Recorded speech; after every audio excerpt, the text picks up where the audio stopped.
बच्चा लोग, मुझे पता है तुम लोग अभी बहुत डरे हुए हो, तो अब ना तुमको डरने की ज़रूरत नहीं है, क्योंकि तुम्हारा सुमित सर आ चुका है और ये तुमको इस संकट से निकाल के रहेगा। तो 27 फरवरी को फोड़ने वाले हो, तुम लोग पेपर को फोड़ने वाले हो। बस जैसा बोलते जाओ ना, आंख बंद करके वो काम करते जाओ, ठीक है। जैसे अच्छा डॉक्टर की दवाई खानी हो तो कड़वी रहेगी, लेकिन उसको खाना तो पड़ेगा, ठीक है। तो देखो, मुझे पता है अभी बहुत संकट में हो तुम लोग, ठीक है। तो अब आज से ये मैं वीडियोस तुम्हारे लिए बनाने वाला हूँ, ठीक है। और इन वीडियोस को देख लो, इनके अकॉर्डिंगली जो मैं क्वेश्चन बोलूँ वो करते जाओ, और गारंटी दे रहा हूँ 70 में से कम तुम्हारे 55 नंबर, 55 नंबर आने वाले, ठीक है। तो जिस सीक्वेंस में मैं डालूँगा चैप्टर्स, उसी सीक्वेंस में तुमको करते जाना है, वही थ्योरी और वही क्वेश्चंस, ठीक है। और जितना तुम लोग अपने दोस्तों के साथ शेयर करोगे, तुम लोग देखोगे, मुझे भी मोटिवेशन मिलेगा कि मैं और बढ़िया से एनर्जी लगा के काम करूं, क्योंकि मैं ऑलरेडी अपने बच्चे जो ऑफलाइन में मैं जिनको पढ़ाता हूं, उनको पढ़ाने का टाइम निकाल कर, अभी मैं सोचो बहुत ज़्यादा बिजी हूँ, फिर भी मैं वो टाइम निकाल कर तुम लोगों के लिए ये वीडियोस बना रहा हूँ। तो तुम लोगों का भी फ़र्ज़ है कि कम से कम लाइक कर दो, शेयर कर दो और इस चैनल को सब्सक्राइब कर दो, ताकि मुझे भी थोड़ा सा मोटिवेशन मिले। तो चलो, टाइम अब वेस्ट करेंगे नहीं, शुरू करते हैं। तो बच्चा लोग, तुम लोगों को सॉल्यूशन, जो कि पहला चैप्टर है केमिस्ट्री का, इसके बारे में इस वीडियो में हम डिस्कशन करेंगे। तो देखिए, यहाँ पर जो है मेनली तुमको, अगर सॉल्यूशन की बात करें तो ये कितने मार्क्स का है? 7 मार्क्स का चैप्टर है। 7 मार्क्स यहाँ पर मैं दिलवा के रहूँगा तुम्हारे को इस वीडियो में। तो तुम लोगों को 7 नंबर चाहिए, ये वीडियो पूरा देख लो। देखो, इस चैप्टर में क्या क्या चीज़ें हैं। सबसे पहले है कॉन्सेंट्रेशन टर्म्स। देखिए, कॉन्सेंट्रेशन टर्म्स जो है तुम्हारे पास में, ये यहाँ पर आपको 11th में मोल कॉन्सेप्ट में आती थी, ठीक है ना। कौन कौन से कॉन्सेंट्रेशन टर्म्स थे? Percentage weight by weight, percentage weight by volume, percentage volume by volume, है ना, पीपीएम, मोलारिटी, और आपका मोलालिटी, मोल फ्रैक्शन, है ना।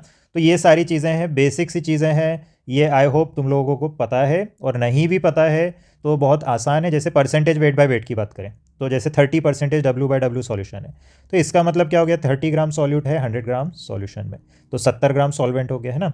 तो ये सारी चीज़ें उम्मीद करता हूँ कि ये तुम लोगों को पता है। नहीं भी पता है तो कुछ भी नहीं करना है, सिर्फ इनके थोड़े से फॉर्मूलेज देख लो, और ये मुश्किल से तुमको 10 मिनट या मैक्सिमम आधा घंटा, इतने में ये सभी हो जाएगा, ठीक है। अभी मैं ये यहाँ पर नहीं समझाऊंगा, ठीक है।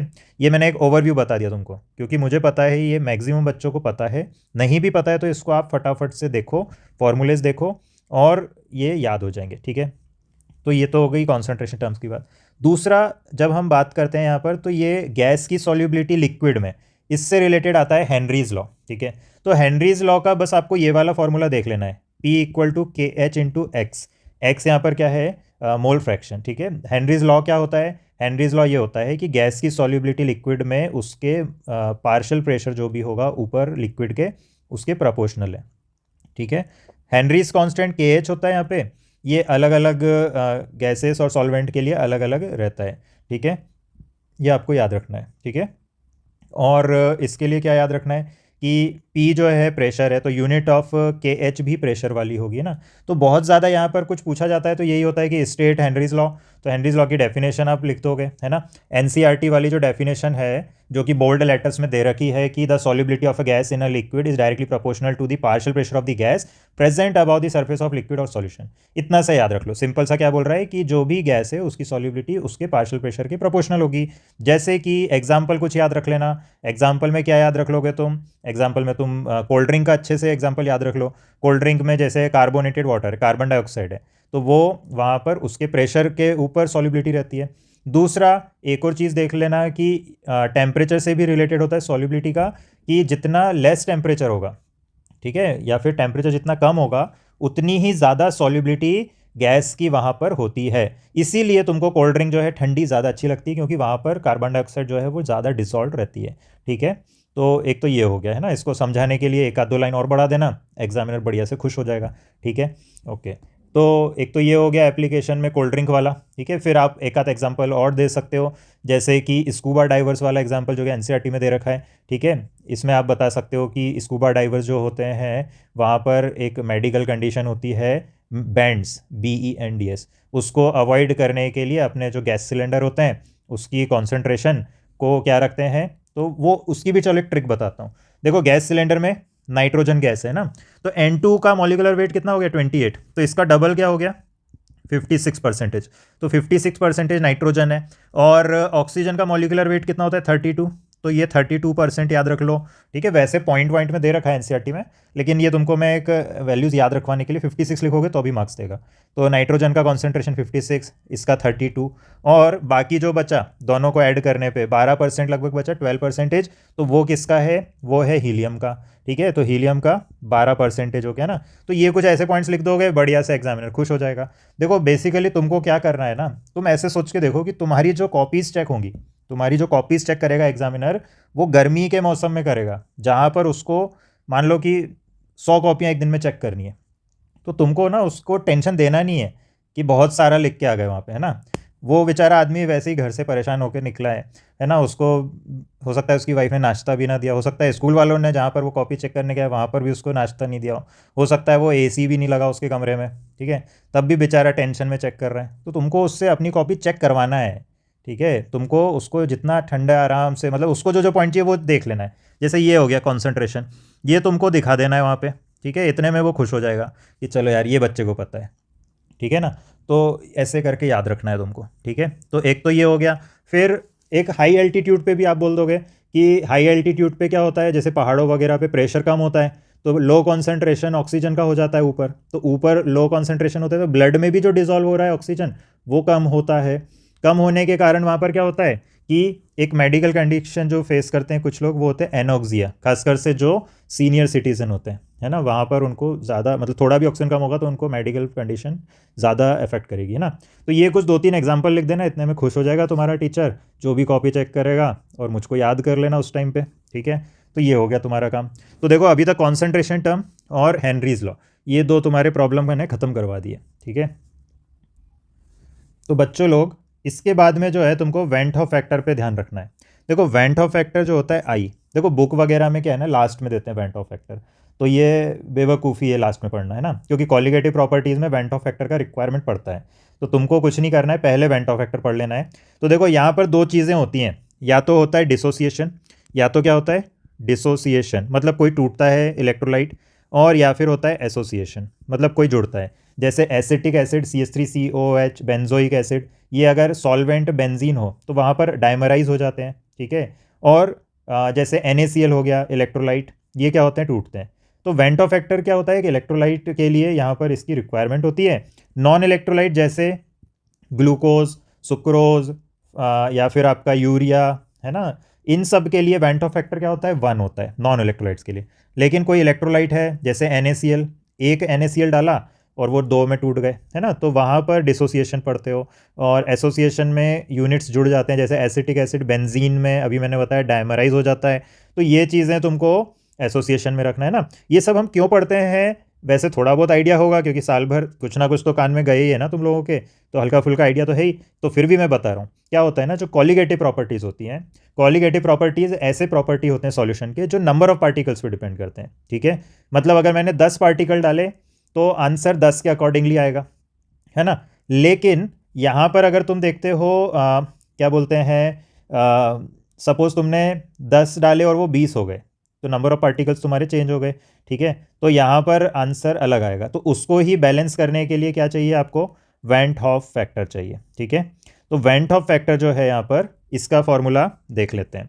तो देखो क्या होता है डिसोसिएशन में I equal to 1 + n-1 into alpha, और एसोसिएशन में क्या होता है I equal to 1 + n-1 into alpha, sorry n की जगह यहाँ पे 1/n हो जाता है, तो 1 + 1/n-1 इंटू अल्फ़ा। अल्फ़ा क्या हो गया यहाँ पे, अल्फ़ा तुम्हारा हो गया डिग्री ऑफ डिसोसिएशन, या फिर एसोसिएशन में डिग्री ऑफ एसोसिएशन हो गया, ठीक है। तो ये दोनों फॉर्मूले आपको लगाने। n क्या है यहाँ पे, एक पार्टिकल कितने में टूटेगा, एक पार्टिकल कितने में टूटेगा। जैसे कि Na3PO4 है, Na3PO4 क्या देता है 3Na पॉजिटिव और एक फॉस्फेट आयन PO4-3। तो यहाँ पर Na कितने 3 और PO4 3 नेगेटिव 1, तो टोटल मिला के ये N कितना हो गया 4, क्योंकि Na3PO4 में 4 मतलब पार्टिकल मिल रहे हैं एक से। और एसोसिएशन में जैसे डायमराइज बोला तो डायमर के लिए N कितना हो जाएगा 2, ट्राइमर बनने के लिए N कितना हो जाएगा 3, ठीक है। और कोई एसोसिएटेड डिसोसिएट नहीं हो रहा है तो उसके लिए आई क्या हो जाएगा 1। इसके बाद देखो तुमको पढ़ना रहेगा कॉलिगेटिव प्रॉपर्टीज़, है ना। तो कॉलिगेटिव प्रॉपर्टीज़ को पढ़ने से पहले राउल्स लॉ, है ना। तो राउल्स लॉ क्या होता है, तो देखो राउल्स लॉ यहाँ पर क्या होता है, कोई अगर आपने सॉल्यूशन बनाया, है ना, कोई आपने क्या बनाया, जैसे ये सॉल्यूशन बनाया, तो इस सॉल्यूशन में हो सकता है कंपोनेंट्स हो, है ना। तो इसके कंपोनेंट्स हो सकते हैं अलग अलग हो, जैसे कि मान लो ए कंपोनेंट है और बी, ए और बी बाइनरी सॉल्यूशन है, कोई मान लो ए और बी मिलके आपका एक बाइनरी सॉल्यूशन बना है। तो यहाँ पर राउल्स लॉ सिंपली ये बोलता है कि जो पार्शियल प्रेशर ऑफ ए है वो क्या होगा, उसका प्योर वेपर प्रेशर, मतलब जब वो सॉल्यूशन सिर्फ ए का ही था तो उसका जो प्योर वेपर प्रेशर था वो पी ए नॉट था, उसको मल्टीप्लाई कर दो उसके मोल फ्रैक्शन से। पार्शियल प्रेशर ऑफ बी अगर देखते हो तो वो क्या होगा, P B naught X B होगा, ठीक है। यही है तुम्हारा राउल्स लॉ। अब ये राउल्स लॉ क्या होता है ना, ये जिस सॉल्यूशन में वैलिड होता है उस सॉल्यूशन को क्या बोलते हो, आइडियल सॉल्यूशन, ठीक है। अब अगर तुमने एक्सपेरिमेंट करा और तुम्हारा पार्शियल प्रेशर सपोज ज़्यादा आया या कम आया, मतलब पी ए ऑब्जर्व्ड ग्रेटर आ गया अगर, या फिर मैंने क्या बोला लेस देन आ गया, जो थ्योरेटिकल वैल्यू है, ठीक है। थ्योरेटिकल वैल्यू का मतलब हो गया राउल्स लॉ के वैल्यू जो हम निकाल रहे थे उसके कंपैरिजन में, ठीक है। तो अगर कम आ गया तो हम ऐसे सॉल्यूशन को क्या बोलेंगे, जो ऐसे सॉल्यूशन हो गए हम बोलेंगे उनको कि ये सॉल्यूशन नेगेटिव डेविएशन शो कर रहा है। जो solution greater than theoretical value है राउल्स लॉ के वैल्यू से शो करेगा, हम उसको बोलेंगे कि ये positive deviation from Raoult's law show कर रहा है, ठीक है। और जो वैल्यू एग्जैक्टली इक्वल आ जाएगा उसको हम बोलेंगे क्या है, ये राउल्स लॉ को एग्जैक्टली फॉलो कर रहा है, ठीक है। तो फिर देखो इसके बाद क्या करना है ना तुमको, ये जो एनसीईआरटी में ग्राफ दे रखे हैं, ठीक है, एनसीईआरटी में जो ग्राफ दे रखे हैं जैसे कि तुम्हारा ये आपका फिगर 1.3 दे रखा है ना, इसको देख लेना। ये जो ग्राफ है कुछ इस तरह से दे रखा है और यहाँ पर ये तुम देख सकते हो कुछ इस तरह से ग्राफ दे रखा है। तो देखो अभी मैंने बोला पी ए इक्वल टू क्या हो गया, P A naught X A, और पी बी क्या हो गया, P B naught X B. P total क्या हो जाएगा, टोटल प्रेशर डाल्टन लॉ के अकॉर्डिंगली क्या होता है, partial pressure of A plus partial pressure of B. Raoult's law वाले वैल्यू रख दोगे यहाँ पे, P A naught X A plus P B naught X B, ठीक है। तो पहले मैं आइडियल सॉल्यूशन के लिए ग्राफ बना देता हूँ। तो देखो अगर यहाँ पर तुम्हारा एक्स ए लेट से 1 है और एक्स बी यहाँ पे 0 है, तो ये इस डायरेक्शन में लेफ्ट टू राइट जाओगे तो मोल फ्रैक्शन ऑफ ए कम होते जाएगा और फाइनली कितना हो जाएगा 0। यहाँ पर देखोगे तो मोल फ्रैक्शन बी का 1 हो गया। तो यहाँ से अगर तुम देखते जाओ, ठीक है, तो एक्स बी 0 है, तो ये जो ग्राफ है, ये ग्राफ किसका हो गया, ये पार्शियल प्रेशर ऑफ बी का हो गया। तो ये जो वैल्यू है ये पी बी नॉट हो गई। इसी तरह ए के लिए अगर मैं देखूँ तो ए के लिए भी ऐसे ही ग्राफ बना सकते हो। तो ये वाला वैल्यू क्या हो गया, पी ए नॉट, क्योंकि मोल फ्रैक्शन ऑफ ए जब 1 है, ये आप देख सकते हो, मोल फ्रैक्शन जो है ये जब 1 है ए का, तो पी ए क्या हो जाएगा, पी ए नॉट। तो वाई एक्सिस पे क्या लिख रहे हो आप लोग, वेपर प्रेशर, वाई एक्सिस पे क्या लिख रहे हो, वेपर प्रेशर, ठीक है। और अगर आप इनको ज्वाइन करते हो मतलब P A plus P B ये होता है टोटल प्रेशर, तो टोटल प्रेशर के लिए जो लाइन बनेगी वो आप ये देख सकते हो, ये वाली है, ठीक है। तो ये क्या हो जाएगा, पी टोटल। ये वाला किसका था, जब एक्स ए 0 था, तो ये है पार्शियल प्रेशर ऑफ ए। ये वाला जो लाइन है, ये वाली लाइन, ये लाइन किसकी है, पार्शियल प्रेशर ऑफ बी की, ठीक है। तो ये तो हो गया राउल्स लॉ। अब अगर यहाँ से अगर आप देखते हो, ठीक है, तो अगर पॉजिटिव डेविएशन है तो ऑब्जर्व्ड वैल्यू क्या होगी, वो होगी आपकी ज़्यादा। तो देखो ये ग्रीन वाली पॉजिटिव डेविएशन के लिए बना रहा हूँ, तो ये कुछ ऐसा ग्राफ बनेगा पी टोटल का, और पी ए का क्या बनेगा, कुछ इस तरह से ज़्यादा आ रहा है, और इसी तरह पी बी का कुछ ऐसा बनेगा, ठीक है। तो ये तुमको याद रख लेना है कि ये आपका ग्रेटर आएगा, ठीक है। ये अच्छे से देख लिया आपने, है ना। और जब नेगेटिव डेविएशन होगा तब ऑब्जर्व वैल्यूज़ क्या होंगे, कम। तो देखो ग्रीन वाला ये ऐसे पी ए कम आएगा, यहाँ से ये कम आएगा और यहाँ से ये कम आएगा, है ना। तो ये कम वैल्यूज़ आ रही हैं, मतलब यहाँ पर क्या हो रहा है, नेगेटिव डेविएशन। तो देखो अभी जैसा मैंने तुम लोगों को बताया कि ए और बी दो सॉल्यूशन लिक्विड हैं, वोलेटाइल है मान लेते हैं दोनों, तो दोनों को मिक्स करा, है ना। मिक्स करके जो हमारा एक नया सॉल्यूशन बना, ठीक है, ये हमारा नया सॉल्यूशन बन गया। अब इसमें क्या होगा, कुछ ए के पार्टिकल्स होंगे और कुछ बी के पार्टिकल्स भी होंगे यहाँ पे, ठीक है। तो यहाँ पर जो है आपका ए और बी दोनों प्रेजेंट है, ठीक है। तो इस वाले का जो आपका फोर्स ऑफ अट्रैक्शन है इसमें जो पार्टिकल्स हैं उनके बीच में जो इंटरेक्टिव फोर्सेस हैं वो ए बी वाले हैं, इसमें फोर्स ऑफ अट्रैक्शन जो है वो बी के हैं, यहाँ पर ए और ए के बीच में है। ठीक है, तो अभी हम जो बात करना चाह रहे हैं वो सॉल्यूशन की बात कर रहे हैं जहाँ पर ए और बी मिक्स हो चुके हैं। ठीक है, तो देखो ये जो सॉल्यूशन है, अगर आइडियल सॉल्यूशन होती तो ये कंडीशन सेटिस्फाई होगी। Force of attraction between A is equal to force of attraction between A and B, force of attraction between B and B is equal to force of attraction या interaction between A and B. ये condition अगर satisfy हो रही है तो हम इस solution को क्या बोलेंगे, आइडियल सॉल्यूशन। वहीं पर अगर ऐसा हो जाए कि फोर्स ऑफ अट्रैक्शन ए और बी के बीच में क्या आ जाए, ज़्यादा आ जाए ए के कंपैरिजन में, और force of attraction between A B वो जो है अगर बी और बी के कंपैरिजन में भी ग्रेटर हो, तो ऐसे सॉल्यूशन को हम फिर क्या बोलेंगे, नेगेटिव डेविएशन वाले सॉल्यूशंस। क्योंकि जब अट्रैक्टिव फोर्सेस ए और बी के बीच में ज़्यादा आएंगे तो ऑब्जर्व्ड वेपर प्रेशर कम आएगा, क्योंकि वेपर कम बनेंगे, क्योंकि इंटरेक्टिव फोर्सेस ज़्यादा हैं। ठीक है, एक तो ये याद रखना है।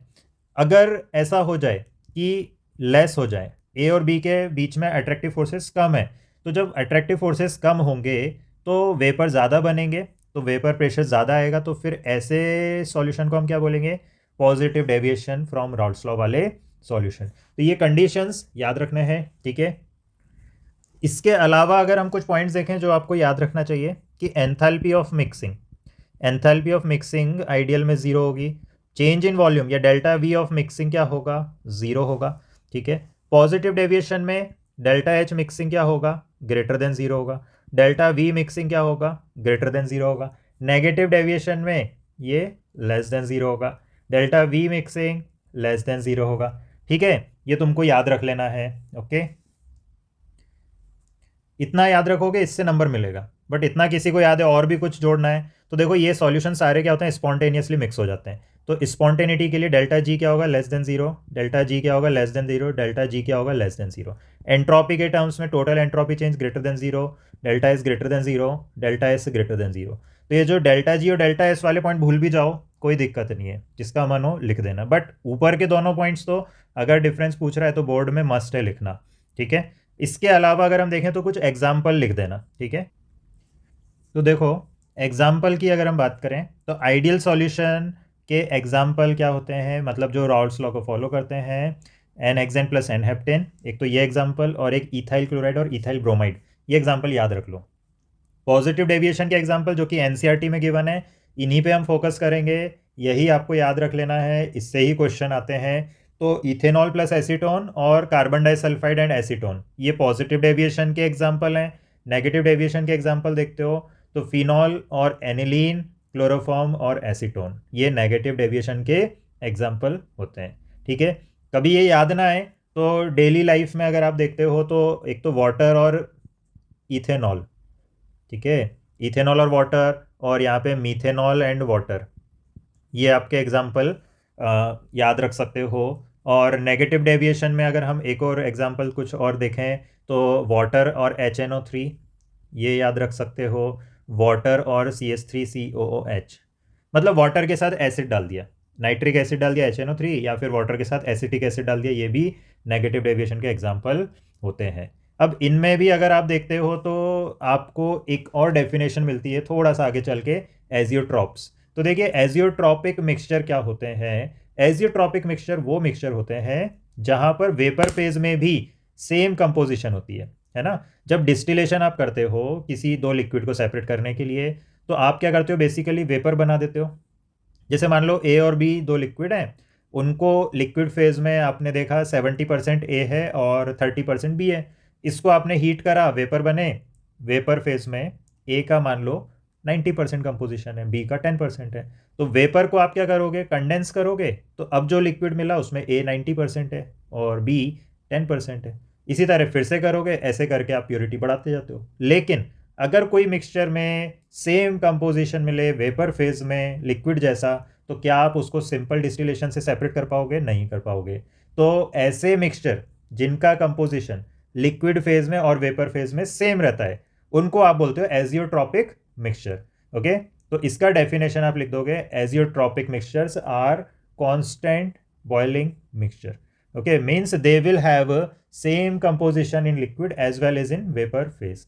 तो अब इसमें भी ना दो एग्जाम्पल आपको याद रखना है जो एनसीईआरटी वाले हैं. एक तो इथेनॉल प्लस वाटर वाला, ये जो मैंने यहाँ पे देखो लिखा है.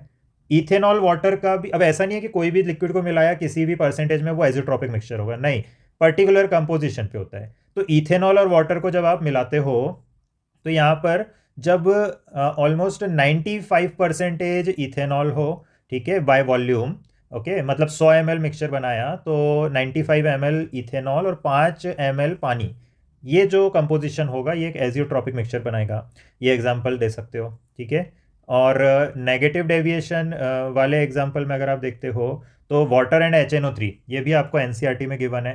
तो वाटर और HNO3 में भी अगर आप देखते हो तो ये आपका 68% HNO3 चाहिए बाय मास और 32% बाय मास वाटर रहेगा. मतलब 100 ग्राम सॉल्यूशन है, 100 ग्राम सॉल्यूशन में 68 ग्राम HNO3 है और 32 ग्राम पानी है. अब ये बाय वेट बाय वॉल्यूम भूल जाते हो, कोई बात नहीं, आप सिर्फ परसेंट लिख देना, मतलब एग्जाम में जो याद आ जाए वो लिख देना. बाय वॉल्यूम बाय मास वाला पॉइंट अगर भूल भी जाते हो तो आप परसेंटेज याद रख लो. तो इथेनॉल वाटर में 95% इथेनॉल और वाटर HNO3 में 68% HNO3, ठीक है.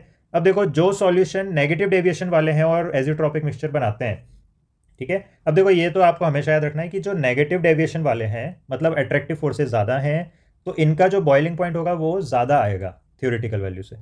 तो यहाँ पर इनका बॉइलिंग पॉइंट ज़्यादा आएगा, तो ज़्यादा से याद रख लो मैक्सिमम बॉइलिंग एजियोट्रॉप कहते हैं इनको हम, है ना. तो एजियोट्रॉपिक मिक्सचर या solution which show negative deviation form maximum boiling azeotrope, तो उसमें आप एग्जाम्पल डाल दोगे वाटर HNO3 का. और जो पॉजिटिव डेविएशन वाले हैं मतलब जिनका ऑब्जर्व वेपर प्रेशर ज़्यादा आ रहा है, तो ज़्यादा वेपर बनेंगे, जल्दी बॉयल हो जाएगा, तो मिनिमम बॉइलिंग एजियोट्रॉप बनाते हैं.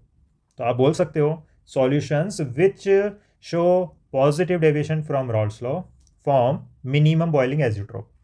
इतना सा है. अगर मैं पूरा समराइज कर दूं एजियोट्रॉप को, तो एजियोट्रॉप क्या है, कांस्टेंट बॉइलिंग मिक्सचर, मतलब बॉयल होने के बाद में भी इनका कंपोजिशन सेम रहता है. इस तरह से आप एक्सप्लेन कर दोगे अपनी लैंग्वेज में, ठीक है. मतलब they can not be separated by simple distillation, they need special type of distillation called azeotropic distillation. Mixtures are called azeotropic mixtures.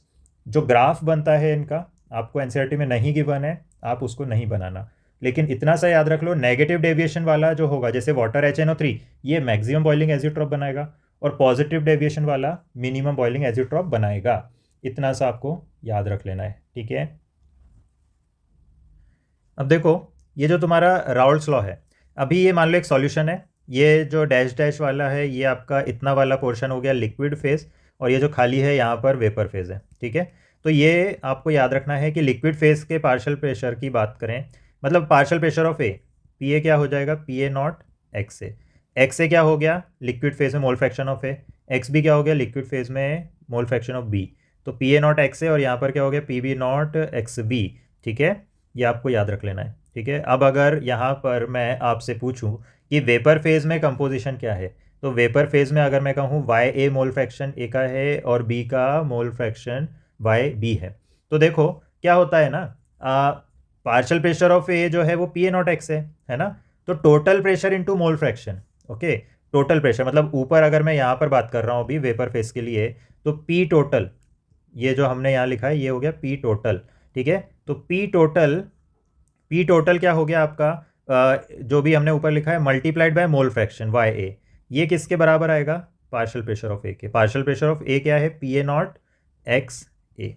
इसी तरह से P टोटल को YB से मल्टीप्लाई करता हूँ तो पार्शियल प्रेशर ऑफ B आएगा, PB0 XB आएगा. तो इन शॉर्ट कभी कभी ऐसे क्वेश्चन भी आपको पूछ सकता है कि YA क्या है, तो YA क्या हो गया PA0 XA upon P total, ये याद रख लो. इसी तरह से YB का भी फॉर्मूला आ जाता है आपके पास में PB0 XB upon P total. तो इस तरह से YA और YB आपका आ जाता है, ठीक है. ये आपको याद रख लेना है.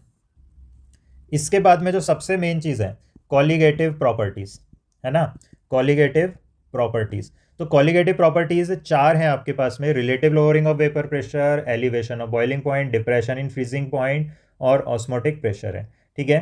तो यहाँ पर अगर आपको relative lowering of vapour pressure first colligative property देखें RLVP, तो एक्चुअली में कॉलिगेटिव प्रॉपर्टीज किसके लिए डिफाइंड है, जब नॉन वोलेटाइल सॉल्यूट किसी वोलेटाइल सॉल्वेंट में डाल दो, ठीक है। वोलेटाइल सॉल्वेंट जैसे कि A और नॉन वोलेटाइल सॉल्यूट जैसे कि B, तो A प्लस B क्या बना देता है, सॉल्यूशन, ठीक है।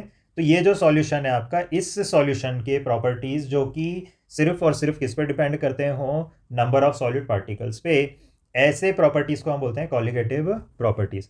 तो colligative properties very dilute solution के लिए डिफाइंड होता है। सबसे पहली कॉलिगेटिव प्रॉपर्टी जो हम देखते हैं that is relative lowering of vapour pressure. तो देखो सॉल्वेंट तो वोलेटाइल है, उसका कुछ ना कुछ वेपर प्रेशर होगा PA0, और सॉल्यूशन जो है उसका वेपर प्रेशर लेट से PS है, तो PA0 minus PS।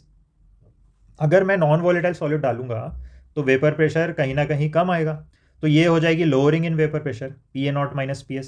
Now divided by PA0 original vapour pressure, ये कहलाता है relative lowering of vapour pressure, ठीक है। इसको जब आप सॉल्व करते हो राउल्ट्स लॉ से, क्योंकि PS क्या हो जाता है PA0 x से, ओके, क्योंकि PB तो जीरो है, partial pressure of B zero है ना।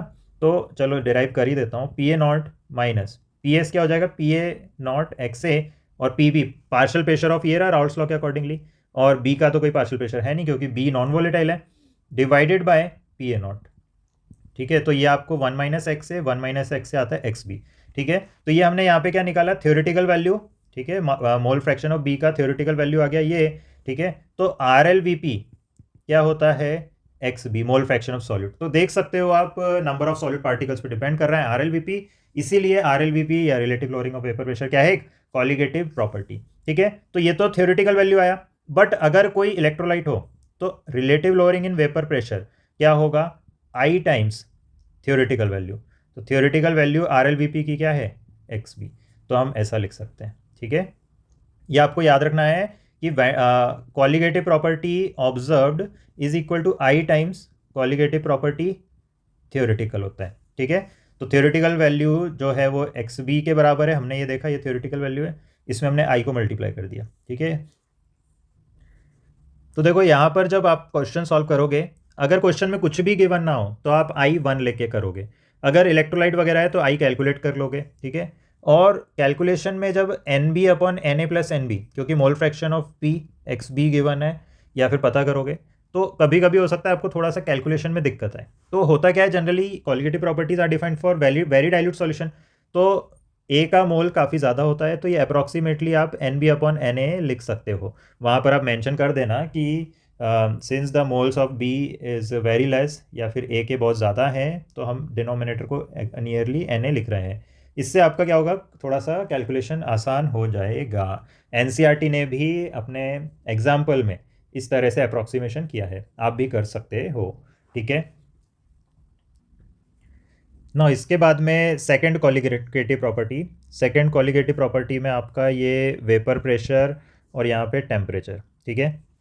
तो देखो सॉल्वेंट का लेट से ये ग्राफ है वेपर प्रेशर का वर्सेस टेम्परेचर, और सॉल्यूट के लिए लेट से ये ग्राफ है, सॉरी सॉल्यूशन के लिए लेट से ये ग्राफ है ब्लू वाला, ठीक है। तो सॉल्यूशन का वेपर प्रेशर थोड़ा कम रहेगा क्योंकि नॉन वोलेटाइल सॉल्यूट डाला है। अब देखो ये जो ग्राफ है इसको लेट से 1 एटमॉस्फेयर, ठीक है, 1 एटमॉस्फेयर के अराउंड ये आपका बॉयल हो जाता है, क्योंकि सराउंडिंग प्रेशर जब बराबर होगा वेपर प्रेशर ऑफ लिक्विड के तब वो बॉयल हो जाता है। तो जब सॉल्वेंट टच कर रहा है 1 एटमॉस्फेयर, उसके करस्पॉन्डिंग टेम्परेचर ये क्या हो गया TB0, और सॉल्यूशन के केस में जब ये टच कर रहा है तब ये क्या हो गया TB। तो यहाँ पे डेल्टा TB, ठीक है, एलिवेशन ऑफ बॉइलिंग पॉइंट होता है, कितना हो जाएगा delta TB minus TB0। Graph से भी आप देख सकते हो कि सॉल्यूशन का जो बॉइलिंग पॉइंट है वो ज़्यादा है सॉल्वेंट के कंपैरिजन में, ठीक है। तो यहाँ पर आपको याद रखना है delta TB is equal to क्या होता है KB इंटू मोलालिटी, ठीक है, KB इंटू मोलालिटी। एक्चुअली में क्या होता है, delta TB proportional to molality होता है, प्रोपोर्शनलिटी साइन हटा तो KB कांस्टेंट आ गया। KB को हम क्या बोलते हैं, मोलाल एलिवेशन कांस्टेंट, ठीक है, या फिर आप एब्यूलियोस्कोपिक कांस्टेंट भी इसको बोलते हो, ठीक है। ये थ्योरेटिकल वैल्यू है, तो अगर कोई इलेक्ट्रोलाइट है तो इलेक्ट्रोलाइट के लिए जो डेल्टा TB ऑब्जर्व्ड आएगा वो I टाइम्स थ्योरेटिकल वैल्यू आएगा, थ्योरेटिकल वैल्यू में मल्टीप्लाई कर दोगे। तो ये आपको फॉर्मूला दूसरा याद रखना है, मोलाल एलिवेशन के लिए, ठीक है, बॉइलिंग पॉइंट एलिवेशन के लिए, एलिवेशन ऑफ बॉइलिंग पॉइंट के लिए। Kb का वैल्यू सॉल्वेंट के लिए फिक्स होता है, पानी के लिए ये 0.52 होता है, ये भी आपको याद रखना है। यूनिट्स Kb की अगर हम देखें तो क्या हो जाएगा, केल्विन प्लस क्योंकि मोलाल है तो मोलाल का क्या हो जाएगा, मोल पर किलोग्राम, तो मोल डिनोमिनेटर में और किलोग्राम ऊपर, केल्विन किलोग्राम पर मोल। क्योंकि डेल्टा टी भी है तो change in kelvin temperature change in degree Celsius भी होता है, तो हो सकता है किसी क्वेश्चन में आपको डिग्री सेल्सियस के फॉर्म में भी यूनिट्स दे रखी हो, बट आंसर में कोई भी फर्क आपका नहीं आता है। अब देखो इसी ग्राफ से मैं तुमको next colligative property depression of freezing point समझा देता हूँ। ना देखो अगर हमको फ्रीजिंग देखना है तो ये जो कर्व है ग्रीन कलर का, ठीक है, ये जो कर्व है आपका ग्रीन कलर का, ये ग्रीन कलर वाला कर्व पर कोई भी अगर टच कर रहा है ग्राफ जैसे सॉल्वेंट या सॉल्यूशन का, तो हम कहेंगे यहाँ पे फ्रीजिंग हो जाएगी। जैसे सॉल्यूशन वाला ये यहाँ पे टच कर रहा है ना, तो यहाँ पर ये जो पॉइंट है ये क्या हो जाएगा, सॉल्यूशन के लिए TF, और सॉल्वेंट वाला यहाँ पर कहीं टच कर रहा है तो ये क्या हो जाएगा, TF नॉट, है ना, प्योर सॉल्वेंट का। तो क्लियरली देख सकते हो TF नॉट या प्योर सॉल्वेंट का फ्रीजिंग पॉइंट ज़्यादा है, ठीक है, तो डिप्रेशन हो गया फ्रीजिंग पॉइंट में। ना depression in freezing point delta TF क्या होगा, greater minus lesser, TF naught minus TF, ठीक है ना। जैसे डेल्टा TB था उसी तरह से डेल्टा TF प्रोपोर्शनल किसके होगा, मोलालिटी के, और यहाँ पर प्रोपोर्शनलिटी साइन हटाओगे तो कांस्टेंट Kb आएगा। ये डिप्रेशन इन फ्रीजिंग पॉइंट आ गया आपका, ठीक है। अब यहाँ पर ये थ्योरेटिकल वैल्यू है तो डेल्टा TF ऑब्जर्व्ड क्या हो जाएगा, I टाइम्स थ्योरेटिकल वैल्यू, ठीक है, तो ये आपका KF आ जाएगा, है ना। KF यहाँ पर जो है आपका कांस्टेंट है, और इसको हम फ्रीजिंग पॉइंट डिप्रेशन कांस्टेंट या फिर मोलार डिप्रेशन कांस्टेंट या फिर क्रायोस्कोपिक कांस्टेंट भी बोलते हैं। यूनिट इसकी सेम होगी Kb जैसे ही, ठीक है, ये आपको याद रखना है, ठीक है। पानी के लिए वाटर के लिए KF का वैल्यू होता है 1.86 डिग्री सेल्सियस और किलोग्राम पर मोल, ठीक है, ये आप याद रख सकते हो, वैसे क्वेश्चन में गिवन भी होता है। अब देखिए Kb या KF इनके वैल्यूज़ आप देख सकते हो, एनसीईआरटी में भी गिवन है। तो जैसे KF हो गया R molar mass of solvent, A मैं सॉल्वेंट के लिए लिखूंगा, और TF नॉट का स्क्वायर, ठीक है, और upon 1000 into delta H fusion, ठीक है। अब आप कहोगे R क्या है, तो R है गैस कांस्टेंट, 8.314 वाला ले लेना जूल पर केल्विन में। अगर आप कैलोरी वाला लेते हो तो फिर 2 लोगे, और डेल्टा H फ्यूजन आपका कैलोरी में रखोगे। डेल्टा H क्या हो गया, एंथैल्पी ऑफ फ्यूजन, कैलोरी पर मोल पर केल्विन में आता है ये, ठीक है। और MA हो गया मोलार मास ऑफ सॉल्वेंट, है ना, और डिनोमिनेटर में क्या है 1000, ठीक है। तो ये फॉर्मूले पे क्वेश्चन नहीं आते हैं, जेई वगैरह में आ जाते हैं, फिर भी थोड़ा सा बोर्ड के लिए याद रख सकते हो, देख सकते हो। नहीं भी याद रखोगे तो मोस्ट प्रोबेबली ये नहीं आएगा, फिर भी 5% की प्रोबेबिलिटी है इससे क्वेश्चन या फॉर्मूला डायरेक्ट ऑब्जेक्टिव में डाल दें, ठीक है। न्यूमेरिकल आने के बहुत कम चांस हैं, ठीक है। तो ये यहाँ तक मेरे को लगता है क्लियर हो गया आपका। ना next colligative property is your osmotic pressure, है ना। तो ऑस्मोटिक प्रेशर को पाई से रिप्रेजेंट किया जाता है, बहुत आसान है ये। देखो क्या होता है ना, जैसे ये मान लो इस टाइप से कोई कंटेनर है, यहाँ पर बीच में क्या है, सेमी परमिएबल मेम्ब्रेन, ठीक है। यहाँ पर लेट से एक सॉल्यूशन भरा हुआ है, और लेट से यहाँ पर भी एक और सॉल्यूशन है, यहाँ C1 है लेट से, और यहाँ C2 है। कॉन्सेंट्रेशन C1 मान लो ग्रेटर देन C2 है। जब मैं C1 ग्रेटर देन C2 बोल रहा हूँ, मतलब मैं ऑब्वियसली किसके लिए बात कर रहा हूँ, सॉल्यूट का कॉन्सेंट्रेशन। तो सॉल्यूट कहाँ ज़्यादा है, C1 मतलब फर्स्ट सॉल्यूशन में, ये आपका सॉल्यूशन 1 है, ये आपका सॉल्यूशन 2 है। तो देखो क्या होता है ना, सेमी परमिएबल मेम्ब्रेन से सिर्फ सॉल्वेंट मूव कर सकता है, क्योंकि यहाँ पर बी मतलब सेकेंड सॉल्यूशन में सॉल्यूट कम है तो सॉल्वेंट वहाँ ज़्यादा है। फिर से सुनना क्या बोला मैंने, सॉल्यूशन 2 में सॉल्यूट कम है क्योंकि कॉन्सेंट्रेशन कम है, लेकिन सॉल्यूट अगर कम है तो सॉल्वेंट वहाँ ज़्यादा है। तो सॉल्वेंट सॉल्यूशन 2 में ज़्यादा है तो फिर वो कहाँ मूव करेगा, जहाँ ज़्यादा होता है वहाँ से कम की तरफ। तो सॉल्यूशन 2 से सॉल्यूशन 1 की तरफ कौन जाने लग जाएगा, सॉल्वेंट, कुछ इस तरह से, ये आप देख सकते हो, सेमी परमिएबल मेम्ब्रेन से इस तरह से जाने लग जाएगा, ठीक है। तो ये अगर मैं सॉल्वेंट को थोड़ी देर हटा दूं तो आपने देखा सॉल्यूशन 2 से सॉल्यूशन 1, सॉल्यूशन 2 का कॉन्सेंट्रेशन लेस है।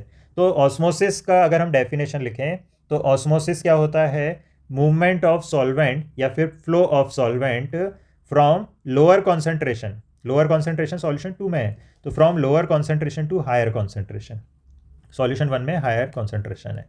ठीक है, ये आप देख सकते हो, ये हो गया। इस प्रोसेस को क्या बोलते हैं? ऑस्मोसिस। ठीक है, अब देखो जब ये ऑस्मोसिस होगा तो सेमी परमिएबल मेम्ब्रेन पर कुछ प्रेशर अप्लाई हो रहा होगा इस ऑस्मोसिस के कारण। इस प्रेशर को ही बोलते हो ऑस्मोटिक प्रेशर, इस प्रेशर को ही बोलते हैं ऑस्मोटिक प्रेशर। तो जो पाई होता है ऑस्मोटिक प्रेशर, ये होता है CRT। पाई क्या होता है? CRT। ठीक है, तो C क्या हो गया? मोलारिटी ऑफ कॉन्सेंट्रेशन, या मोलारिटी, या फिर क्या बोल सकते हो? कॉन्सेंट्रेशन। R क्या हो गया? Gas constant. आप गैस कांस्टेंट यहाँ पे एटमॉस्फेयर वाला ले लो, 0.0821, ताकि आपका जो ऑस्मोटिक प्रेशर आएगा वो एटमॉस्फेयर में आ जाएगा। ठीक है, और temperature should be in kelvin only, यहाँ पर ये भी याद रखना है। ठीक है, क्योंकि गैस कांस्टेंट R है और R के यूनिट में केल्विन होता है, इसलिए temperature should be in kelvin. ठीक है, अब यहाँ पर ये ऑस्मोटिक प्रेशर थ्योरेटिकल है। कोई इलेक्ट्रोलाइट हो गया तो पाई इक्वल टू क्या हो जाएगा? ICRT। ठीक है, ये आपको याद रख लेना है। ठीक है, इस तरह से आप निकाल सकते हो। अब देखो, जहाँ अब जैसे मैं कहूँ सॉल्यूशन 1 का भी तो कुछ ऑस्मोटिक प्रेशर होगा, तो सॉल्यूशन 1 का ऑस्मोटिक प्रेशर मान लो पाई 1 है, तो पाई 1 क्या हो जाएगा? उसका concentration C1 into R into T. Pi 2 क्या है? C2 into R into T2। ठीक है, जिसका ऑस्मोटिक प्रेशर ज़्यादा, ओके, क्योंकि आपने देखा C1 ग्रेटर देन C2 है ना। मान लो ये टेम्परेचर सेम है, T1 और T2 T है, मान लो टेम्परेचर 1 टेम्परेचर 2 सेम है, तो पाई 1 equal to C1RT, pi 2 C2RT। तो आप क्लियरली देख सकते हो C1 ग्रेटर देन C2 है, hence you can say pi 1 greater than pi 2 है। ठीक है, तो पाई 1 ग्रेटर देन पाई 2, इसका मतलब आप याद रखोगे कि यहाँ पर आपका क्या है? जिस सॉल्यूशन का ऑस्मोटिक प्रेशर ज़्यादा वो कहलाती है हाइपरटोनिक। तो यहाँ पर अगर हम देखें तो ये वाला क्या है? Hypertonic solution. और जिसका कम है सेकंड वाले का, इसको हम बोलते हैं हाइपोटोनिक। तो आप देख सकते हो net movement of solvent hypotonic से हाइपरटोनिक में होता है, हाइपोटोनिक से हाइपरटोनिक में नेट मूवमेंट ऑफ सॉल्वेंट होता है। अब अगर एग्जाम में कोई क्वेश्चन आ जाए कि कोई मान लो रेड ब्लड सेल है, ब्लड सेल है ये, ठीक है, और यहाँ पर हमने इसको एक ऐसे सॉल्यूशन में रख दिया जो कि क्या है? हाइपरटोनिक है। ये बाहर वाला क्या मतलब, ये जो सॉल्यूशन है ये कैसा है? हाइपरटोनिक है। ठीक है, तो हाइपरटोनिक में अगर आपने रख दिया तो नेट मूवमेंट कहाँ से कहाँ होगा? आपके सेल से बाहर की तरफ होगा सॉल्वेंट का, है ना। अभी देखा हमने हाइपरटोनिक के अंदर जाता है सॉल्वेंट, जो आपका सेल है इससे क्या होगा? सॉल्वेंट किस में जाएगा? हाइपरटोनिक में। तो ये जो सेल है ये क्या हो जाएगा? श्रिंक हो जाएगा। ये क्या हो जाएगा? यहाँ पे सेल श्रिंक हो जाएगा। वहीं पर अगर हाइपोटोनिक में रख दोगे तो वहाँ पर स्वेल अप हो जाएगा। हाइपो मतलब फूल जाएगा, ऐसे याद रख लो। हाइपो हिप्पो होता है कि नहीं, बड़ा सा, उसी तरह से हाइपोटोनिक में रखोगे तो क्या हो जाएगा? स्वेल अप हो जाएगा। ठीक है, ये दो हो गया। और आइसोटोनिक मतलब क्या? जहाँ पर ऑस्मोटिक प्रेशर इक्वल हो, मतलब अगर पाई 1 इक्वल टू पाई 2 हो, तो दो सॉल्यूशन जिनके ऑस्मोटिक प्रेशर सेम है, तो वहाँ पर आपका जो सॉल्यूशन है ये आपस में क्या कहलाते हैं? आइसोटोनिक। ठीक है, यहाँ पर नेट सॉल्वेंट का फ्लो ज़ीरो होता है। ठीक है, जैसे जब हॉस्पिटल में आपको सैलाइन वाटर चढ़ाया जाता है, वो ब्लड के साथ आइसोटोनिक होता है। अब देखो, अभी हम लोगों ने देखा कि जो आपका सॉल्वेंट का नेट फ्लो है वो सॉल्यूशन 2 से सॉल्यूशन 1 की तरफ हो रहा है, मतलब जहाँ लोअर कॉन्सेंट्रेशन है वहाँ से हायर पे जा रहा है। लेकिन अगर हम इस साइड से, अपोजिट साइड से, ठीक है, हम क्या करें? एक्सटर्नल प्रेशर अप्लाई कर दें, P एक्सटर्नल, और ये एक्सटर्नल प्रेशर आपका ग्रेटर देन ऑस्मोटिक प्रेशर हो। Okay, if we apply external pressure greater than osmotic pressure of solution 2, ठीक है, तो नेट जो डायरेक्शन है सॉल्वेंट का वो रिवर्स हो जाएगा। इसी को हम बोलते हैं रिवर्स ऑस्मोसिस। ठीक है, इसी को हम क्या बोलते हैं? Reverse osmosis. ठीक है, तो जो आपके घरों में RO लगा रहता है वहाँ पर यही प्रोसेस होता है। क्या करते हैं हम? जहाँ सॉल्यूशन 1 है यहाँ पर हमारा इम्प्योर वाटर भर देते हैं। इम्प्योर वाटर में ज़्यादा TDS होता है, ज़्यादा उसमें सॉल्यूट होता है, और दूसरा साइड क्या है? प्योर सॉल्वेंट है, पानी प्योर है जहाँ पर TDS कम है। तो अब आप क्या करोगे? यहाँ से एक्सटर्नल प्रेशर को बढ़ाते हो, तो यहाँ से क्या होता है? आपका जो हाइपरटोनिक वाला साइड है, यहाँ जो हमारा इम्प्योर वाटर है, इसका वाटर वाटर पोर्शन सॉल्यूशन 2 में जाने लग जाता है और सॉल्यूशन वाला 1 जो है ये बाहर निकलते जाता है। तो ये पानी आप देख सकते हो बाहर भी फिकता रहता है। तो कुछ इस तरह से यहाँ पे ऑस्मोसिस रिवर्स ऑस्मोसिस चलता है। तो देखो, अगर मैं एक बार समराइज कर दूँ वेंटो फैक्टर को, तो कॉलिगेटिव प्रॉपर्टी ऑब्जर्व्ड हमने देखा अपॉन कॉलिगेटिव प्रॉपर्टी थ्योरेटिकल, ठीक है, ये हम देख चुके हैं। एक और फार्मूला है जो कि इसी से डेराइव हो जाता है, क्योंकि colligative property number of moles के भी प्रोपोर्शनल है सॉल्यूट के, तो यहाँ पर मॉलिकुलर मास के टर्म्स में भी होता है। तो देखो, जो मॉलिकुलर मास है उसके टर्म्स में देखते हो तो theoretical molecular mass divided by molecular mass observed. Molecular mass observed का मतलब ये हो गया आफ्टर एसोसिएशन या डिसोसिएशन जो भी हो, ठीक है। तो ये आपको याद रख लेना है। और एक फार्मूला है कि number of particles after dissociation या एसोसिएशन, ये न्यूमरेटर में लिख दो, डिनोमिनेटर में number of particles before dissociation या एसोसिएशन ये लिख दो। तो ये आप इसी फॉर्मूले से डिसोसिएशन का I = 1 + n-1 into alpha formula आता है, इसी से 1 + 1/n-1 अल्फा जो कि एसोसिएशन वाला था वो फॉर्मूला आता है। लेकिन अभी डेरिवेशन वगैरह में आपको जाना नहीं है, एग्जाम है, सिर्फ इतना सा आपको देख लेना है, ठीक है। तो ये आपका यहाँ पर वेंटो फैक्टर भी कंप्लीट होता है। अब देखो, हम लोगों ने अभी तक 4 कॉलिगेटिव प्रॉपर्टी देखी ना। इसमें से जो मैक्रो मॉलिक्यूल्स होते हैं, बड़े बड़े मॉलिक्यूल्स जो होते हैं, जैसे कि प्रोटीन है ना, पॉलीमर एक्सेट्रा, ठीक है, इनके मॉलिकुलर मास को डिटरमाइन करने के लिए हम जो मेथड यूज़ करते हैं, ठीक है, वो कौन सा मेथड यूज़ करते हो? ऑस्मोटिक प्रेशर, ठीक है। तो osmotic pressure method is used to determine molecular mass of macromolecules, ठीक है। इसका रीज़न ये होता है कि बाकी जो कॉलिगेटिव प्रॉपर्टीज़ हैं उनमें जो चेंज आता है वो काफ़ी कम आता है, ठीक है, जबकि ऑस्मोटिक प्रेशर में जो चेंज आता है, क्योंकि हम जब कैलकुलेशंस कर रहे हैं, एक्सपेरिमेंट कर रहे हैं, तो हम चाहेंगे कि थोड़ा सा ज़्यादा रेंज में वैल्यूज़ मिले हमको। तो ज़्यादा रेंज में वैल्यू मिलने से हमारे एक्सपेरिमेंट ज़्यादा एक्यूरेट, ज़्यादा अच्छे हमको रिजल्ट मिलेंगे। तो osmotic pressure method is best method to determine molecular mass of macro molecules. ये आपका ऑब्जेक्टिव में हो सकता है 1 मार्क्स में आ जाए। कैसा क्वेश्चन आ जाएगा? Best method to determine molecular mass. तो 4 ऑप्शन, 4 क्वालिटेटिव प्रॉपर्टी, उसमें से आपको सिलेक्ट कर लेना है ऑस्मोटिक प्रेशर, ठीक है। सो आई होप आपको क्लियर हुआ। और आपका कोई भी फीडबैक हो, कोई भी सजेशन हो, आप डेफिनेटली कमेंट्स में बता सकते हैं। So thank you for watching, please like, share and subscribe to my channel. All the best, bye bye.